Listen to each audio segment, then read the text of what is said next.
নমস্কাৰ news 18 digital লাইভত মই সৌৰভ গাৰ্গ ইৰাণক ধ্বংস কৰাৰ হুংকাৰ দি ইৰাণক ধ্বংস কৰাৰ ভাবুকি দি হঠাৎ যুদ্ধবিৰতি ঘোষণা কৰিছে আমেৰিকাই আৰু ডনাল্ড ট্ৰাম্পে ঘোষণা কৰিছে যে দুসপ্তাহ তেওঁলোকে ইৰাণৰ ওপৰত কোনো ধৰণৰ আক্ৰমণ নকৰে এটা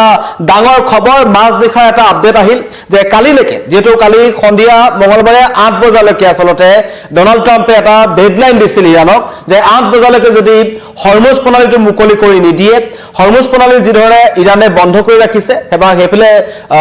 আমেৰিকা বা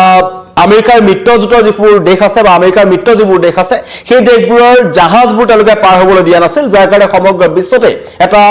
অৰ্থনৈতিক যি বন্দাবস্থা বা অৰ্থনৈতিক এটা দুৰ্যোগ আহিছিল আৰু তাৰ পৰিপ্ৰেক্ষিতত আমেৰিকাই বাৰম্বাৰ ইৰাণৰ ওপৰত হেঁচা প্ৰয়োগ কৰিছিল ভয় খুৱাই আছিল ভাবুকি প্ৰদান কৰি আছিল যে যিকোনো মুহূৰ্ততে আমি শেষ কৰি দিব পাৰোঁ 8 বজাৰ লগে লগে হঠাৎ কিন্তু যি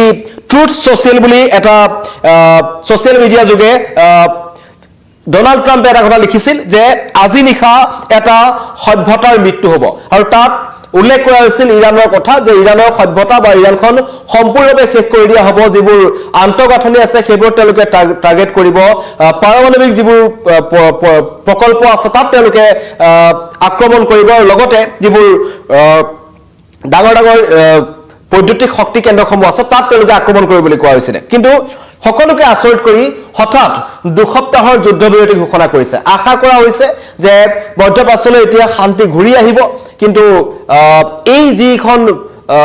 যুদ্ধবিৰতি আহিছে তাত পাকিস্তানৰ আমু আহিছে যে ইছলামাবাদক পাকিস্তানে মধ্যস্থতাকাৰী হিচাপে আছে আৰু এই ক্ষেত্ৰত কোৱা হৈছে যে পাকিস্তানৰ প্ৰধানমন্ত্ৰী শেহবাজ শৰীফ আৰু ফিল্ড মাৰ্শ্বেল আসিম মুনিৰৰ সৈতে কথা বতৰা প্ৰথমতে ডনাল্ড ট্ৰাম্পৰ হয় তাৰ পাছতে ডনাল্ড ট্ৰাম্পে দুসপ্তাহৰ কাৰণে ইৰাণৰ বিৰুদ্ধে যুদ্ধবিৰতি ঘোষণা কৰিছে আৰু যিমান দূৰ খবৰ পোৱা গৈছে যে ইৰাণৰ ফালৰ পৰা এই যুদ্ধবিৰতি তেওঁলোকে ইতিমধ্যে মানি লৈছে হৰমুজ প্ৰণালীক লৈ তেওঁলোকে আলোচনা কৰিব আৰু আলোচনাও ইছলামাবাদতে হ'ব 10টা চৰ্ত দিয়া হৈছে ইৰাণে 10টা চৰ্ত মানি আলোচনাত সন্মতি জনাইছে ডনাল্ড ট্ৰাম্পে আৰু আলোচনাৰ মাধ্যমেৰে যুদ্ধবিৰতি আগুৱাই নিয়াৰ কথা ঘোষণা কৰিছে ইৰাণে আৰু 10 এপ্ৰিলত ইছলামাবাদত আলোচনাত বহিব ইৰাণ আৰু আমেৰিকা এটা সুদূত্তৰ ওলাব বা এই যুদ্ধখনৰ শেষ কোট কাৰণ সকলোৱে কৈ আছে যে এইখন যুদ্ধৰ শেষ কোট যদি এই যুদ্ধখন শেষ নহয় তেন্তে সমগ্ৰ বিশ্বৰ ওপৰতে এটা নেতিবাচক প্ৰভাৱ পৰিব বিশেষকৈ অৰ্থনৈতিক দিশটো যদি ক'বলৈ যাম কাৰণ বিশেষকৈ এতিয়াই আমি ভাৰতৰ ক্ষেত্ৰত দেখিলো বা কাষৰীয়া পাকিস্তানত দেখিছো যিদৰে ইন্ধনৰ মূল্য বৃদ্ধি হৈছে ভাৰতত যিমান হৈছে তাতকৈ বহুত বেছি গুণে পাকিস্তানত হৈছে আৰু এই যুঁজখন কৰবাত নহয় কৰবাত শেষ কৰিবৰ কাৰণে পাকিস্তানেও চেষ্টা চলাই আছিল আৰু পাকিস্তানে ইয়াত মধ্যস্থতাকাৰী হিচাপে কোৱা হৈছে যে তেওঁলোকে আলোচনা কৰিছে তেওঁলোকৰ তাতে আলোচনাটো হ'ব আৰু তেওঁলোকৰ কথা শুনি ইতিমধ্যে কালি যিজন শেহবাজ শৰীফ আৰু ফিল্ড মাৰ্শ্বেল আসিম মুনি তেওঁলোকৰ সৈতে ডনাল্ড ট্ৰাম্পে প্ৰথমতে কথা পতাৰ পাছত ইৰাণক যি আক্ৰমণ নকৰিবলৈ ইছলামাবাদে তেওঁলোকক অনুৰোধ জনাইছিল ডনাল্ড ট্ৰাম্পক আৰু সেই অনুৰোধৰ প্ৰতি সন্মতি জনাই আৰু কোৱা হৈছে যে হৰমুজ প্ৰণালী তৎক্ষণাত মুকলি কৰি দিব লাগে হৰমুজ প্ৰণালীটো তৎক্ষণাত মুকলি কৰিলে ইৰাণ ৰক্ষা পৰিব অন্যথা দুসপ্তাহৰ পিছতো কিন্তু পুনৰ আক্ৰমণ হ'ব পাৰে বা ভয়ংকৰ আক্ৰমণ হ'ব পাৰে ইতিমধ্যে ডনাল্ড ট্ৰাম্পে এটা কথা কৈছে যে দ্বিপাক্ষিক বিৰতি বুলি অভিহিত কৰিছে দুটা পক্ষৰ ফালৰ পৰা বিৰতি হৈছে আৰু কৈছে আমেৰিকা ইতিমধ্যে সামৰিক লক্ষ্য পূৰণ কৰিছে অতিক্ৰম কৰিছে যি ধৰণে তেওঁলোকে কৰিব লাগে কৰিছে ইৰাণৰ সৈতে দীৰ্ঘম্যাদী শান্তি চুক্তিৰ পৰা আমেৰিকা এতিয়াও বহুত দূৰত আছে বুলি ডনাল্ড ট্ৰাম্পে মন্তব্য কৰিছে আৰু ইয়াৰ আগতে এটা কথা কোৱা হৈছিল যে যেতিয়া অপাৰেশ্যন মিডনাইট হামাৰ চলিছিল তেতিয়াও কিন্তু যুদ্ধবিৰতি ঘোষণা কৰা হৈছিল বা ইৰাণৰ ওপৰত আমেৰিকাই আক্ৰমণ নকৰে বুলি কৈছিল কিন্তু হঠাৎ মাজনিশা ইৰাণৰ ওপৰত আক্ৰমণ কৰিছিল আমেৰিকাই সেইকাৰণে আমেৰিকাৰ যুদ্ধবিৰতি এতিয়া এবাৰ ইৰাণে কেনেকৈ লয় সেইটো লক্ষণীয় হ'ব কিন্তু ইৰাণে এটা কথা কৈছিল যে যিমান দিন আমেৰিকাই যুঁজ কৰি থাকে সিমান দিনলৈকে তেওঁলোকৰ ফালৰ পৰা যুঁজ অব্যাহত থাকিব আৰু সেই কথা কৰবাত নহয় কৰবাত যেন সঁচা প্ৰমাণিত হৈছে কাৰণ ইৰাণে কিন্তু নতশিৰ নকৰিলে ইৰাণে যুঁজখন দি থাকিলে অৱশেষত পাকিস্তানে গৈ পাকিস্তানৰ মাজেৰে গৈ বা পাকিস্তানৰ সৈতে আলোচনা কৰি ডনাল্ড ট্ৰাম্পে যিমানেই ভাবুকি দি নাথাকক কিয় অৱশেষত দুসপ্তাহৰ যুদ্ধবিৰতি তেওঁলোকে ঘোষণা কৰিছে আৰু বিশ্বৰ ক্ষয়ক্ষতি হৈছে আৰু আটাইতকৈ ডাঙৰ কথা যে ডনাল্ড ট্ৰাম্পৰ যিবোৰ সিদ্ধান্ত মধ্যপ্ৰাচ্যত যি ধৰণৰ আমেৰিকাৰ যুঁজ চলি আছে বা ইৰাণক তেওঁলোকে যি ধৰণে আক্ৰমণ কৰি আছে তাক লৈ কিন্তু খুদ আমেৰিকাৰ যিসকল লোক আছে তেওঁলোকে কিন্তু ডনাল্ড ট্ৰাম্পৰ বিপৰীতে যোৱা দেখিবলৈ পোৱা গৈছে আজিও এই আলোচনাৰ বা এই যুদ্ধবিৰতিৰ পিছতো যুদ্ধবিৰতি চলি থকাৰ সময়তো আমেৰিকাৰ বিভিন্ন প্ৰান্তত ডনাল্ড ট্ৰাম্পৰ বিৰুদ্ধে প্ৰতিবাদ হৈ আছিল আৰু এতিয়াও প্ৰতিবাদ চলি আছে আটাইতকৈ ডাঙৰ কথা যে ইৰাণ কৰবাত নহয় কৰবাত এই যুঁজখনত ইৰাণৰ কাষৰ কিছুমান বন্ধু ৰাষ্ট্ৰ আমি দেখিবলৈ পালো যে ৰাষ্ট্ৰসংঘত ইৰাণৰ ঢাল হৈ থিয় দিছে ৰাছিয়া আৰু চীন হেউতেকৈ অভিযোগ উত্থাপন কৰা হৈছিল যিখন যুঁজ চলি আছে এই 39 দিনীয়া যিখন যুঁজ চলিলে এই যুঁজখনৰ সময়ছোৱাত কিন্তু আমেৰিকা তথা ইজৰাইলৰ যিবোৰ সেনা বাহিনীৰ গতিবিধি বা তেওঁলোকে কি পৰিকল্পনা কৰিছে কেনেকৈ আক্ৰমণ কৰিব পাৰে এইবোৰৰ তথ্য কিন্তু ৰাছিয়া আৰু চীনে ইৰাণক দি থকা বুলি অভিযোগ উত্থাপন কৰিছিল আমেৰিকাৰ ফালৰ পৰা আৰু তেওঁলোকে মুকলিকৈ সমৰ্থন কৰিছিল আচলতে কালিৰ পৰহিৰ দিনটোত চীনৰ পৰা 5খন জাহাজ গৈ ইৰাণত উপস্থিত হৈছিল ৰাছিয়াই কৈছিল যে প্ৰয়োজনত ইৰাণক তেওঁলোকে সহায় কৰিব ৰাষ্ট্ৰসংঘতো তেওঁলোকে ঢাল হিচাপে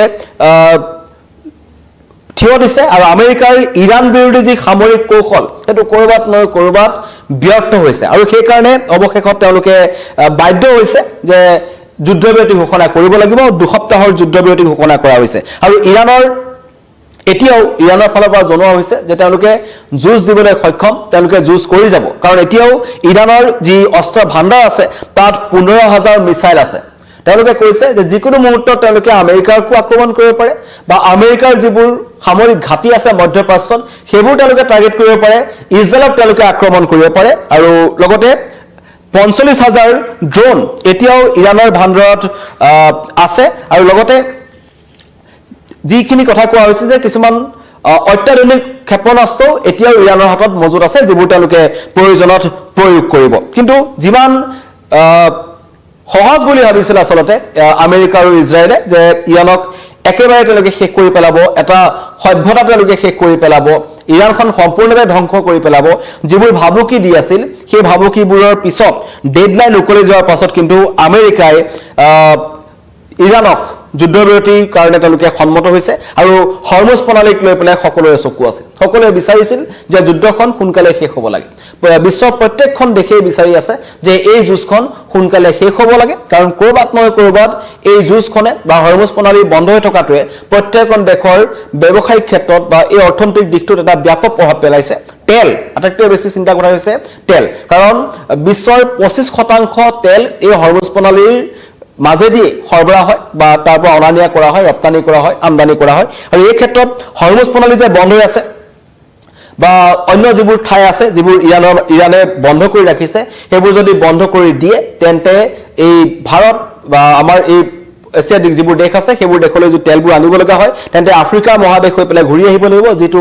পৰিবহনৰ ক্ষেত্ৰত বহুত বেছি খৰচ হৈ যায় আৰু তাৰ ফলত ইয়াত ইন্ধনৰ মূল্য বৃদ্ধিৰ আশংকা আছে আৰু সেই কাৰণে সকলোৱে বিচাৰিছিল যে অতি শীঘ্ৰেই এই যুঁজখন শেষ হ'ব লাগে আৰু এতিয়া সামৰিক যুদ্ধবিৰতি এটা ঘোষণা কৰা হৈছে অৱশেষত স্বস্তিৰ নিশ্বাস পেলাইছে সমগ্ৰ বিশ্বই যে এই যিখন যুঁজুদান দেশ বিশেষকৈ মাজত ইজৰাইলো আছে কিন্তু ইৰাণক মানিব লাগিব সকলোৱে কৈছে যে ইৰাণে দুখন মহাশক্তিধৰ দেশ আমেৰিকা আৰু ইজৰাইল এই দুয়োখন দেশৰ সৈতে অকলে কিন্তু তেওঁলোকে যুঁজ দিলে আৰু তেওঁলোকৰ আয়াতুল্লাহ আলী খামেনিৰ পৰা আৰম্ভ কৰি যথেষ্ট সংখ্যক তেওঁলোকৰ সামৰিক বাহিনীৰ জ্যেষ্ঠ নেতা ধৰ্মীয় নেতা বহুতক তেওঁলোকে হেৰুৱাব লগা হ'ল কিন্তু তাৰ পাছতো ইৰাণ নাচুৰ বান্দা হৈ থাকিল যে আমি আমেৰিকাৰ ওচৰত নতখি নকৰো আমেৰিকাৰ মতে আমি নচলো অৱশেষত আমেৰিকাই যুদ্ধবিৰতিৰ প্ৰস্তাৱ দিছে আৰু সেই যুদ্ধবিৰতি ইতিমধ্যে 10টা চৰ্ত আছে কিমান দিন এই যুদ্ধবিৰতি অব্যাহত থাকে সেইটো লক্ষণীয় হ'ব কাৰণ ডনাল্ড ট্ৰাম্পে আগতেও বিভিন্ন ধৰণৰ কথা দি বা এনেকুৱা ধৰণৰ হুংকাৰ প্ৰদান কৰি বা এনেকুৱা ধৰণৰ যুদ্ধবিৰতি বা বিভিন্ন ধৰণৰ কথা কৈ হঠাৎ তেওঁ এটা উলুটা সিদ্ধান্ত তেওঁ গ্ৰহণ কৰে মই ইতিমধ্যে কৈছো যে অপাৰেচন মিডনাইট হামাৰ যেটো সময়ত কৰা হৈছিল বিগত বৰ্ষত ইৰাণৰ ওপৰত তেতিয়া কিন্তু তেওঁলোকে কৈছিল যে আমি 72 ঘণ্টা সময় দিছো ইৰাণক কিন্তু 72 ঘণ্টা নহওঁতে মাত্ৰ 4 ঘণ্টা পাৰ হওঁতে কিন্তু অপাৰেচন মিডনাইট ঘোষণা কৰি দিয়া হৈছিল আৰু ইৰাণৰ যিবোৰ মূল পাৰমাণৱিক কেন্দ্ৰবোৰ আছে নাতানজা হওক এই তেহৰান হওক সেই অঞ্চলসমূহত তেওঁলোকে আক্ৰমণ কৰিছিল আৰু দাবী কৰিছিল যে আমি ইৰানৰ সকলো পাৰমাণৱিক প্ৰকল্প ধ্বংস কৰি পেলাইছো কিন্তু সেইটো ধ্বংস কৰিব পৰা নাছিল আৰু সেই যুঁজখনে ক্ৰমাৎ গৈ এতিয়া এক ভয়ংকৰ ৰূপ ল'লে আৰু অৱশেষত দুসপ্তাহৰ যুদ্ধবিৰতি মধ্যস্থতাকাৰী ৰূপত আছে পাকিস্তান আৰু আলোচনা হ'ব 10 এপ্ৰিলত পাকিস্তানত ইৰাণ আৰু আমেৰিকাৰ মাজত